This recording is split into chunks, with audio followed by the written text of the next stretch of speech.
Hello and good day po sa inyo. So ngayon ay ituturo ko naman kung paano malaman kung sino-sino ang mga nakakonect sa Wi-Fi nyo. Minsan ay mapapansin nyo biglang humihina or bumabagal ang internet connection sa Wi-Fi nyo. Ang dahilan nito ay marami na palang nakakonect dito na hindi nyo alam.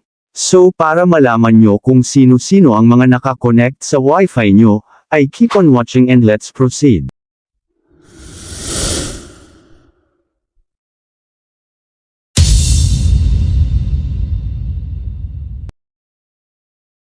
So ang first step ay pumunta sa Play Store sa cellphone nyo. Then search ang mobile app na Who's on My Wi-Fi.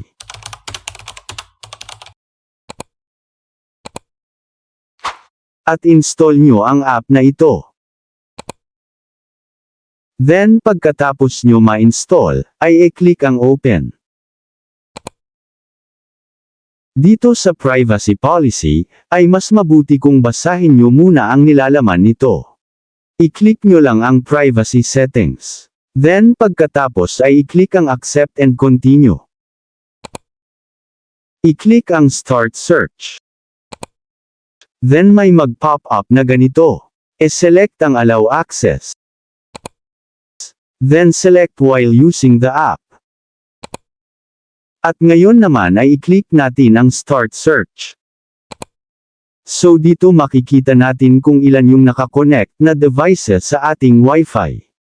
At kung mapapansin nyo ay mobile, access point, at generic device lang yung nakalagay na pangalan ng mga nakakonect sa Wi-Fi natin. So ngayon ay ituturo ko naman kung paano malaman ang brand ng mga cellphones na nakakonect sa Wi-Fi natin. Pero bago yun ay baka pwedeng pa-like and subscribe sa channel na ito. Thank you. So para malaman nyo yung pangalan at brand ng cellphone na nakakonect sa Wi-Fi nyo ay i-click ang 3 dots sa gilid. Then click Preferences. So dito ay i-toggle on ang Show Host Name of Devices if available. Then i-toggle on din ang Notify when new device are found. Then click OK. Pagkatapos nyo ma-toggle on ang mga ito ay i-back lang natin. So ayan, makikita na natin kung anong device at brand yung mga nakakonect sa Wi-Fi natin. So kung meron iba or hindi familiar na mga devices na nakakonect, ay mas mabuti kung palitan nyo na ang password ng Wi-Fi nyo.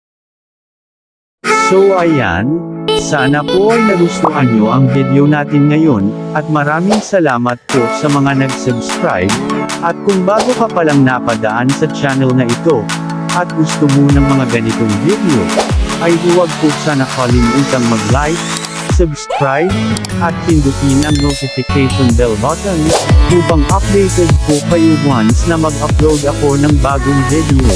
So thank you for watching, and God bless po sa lahat.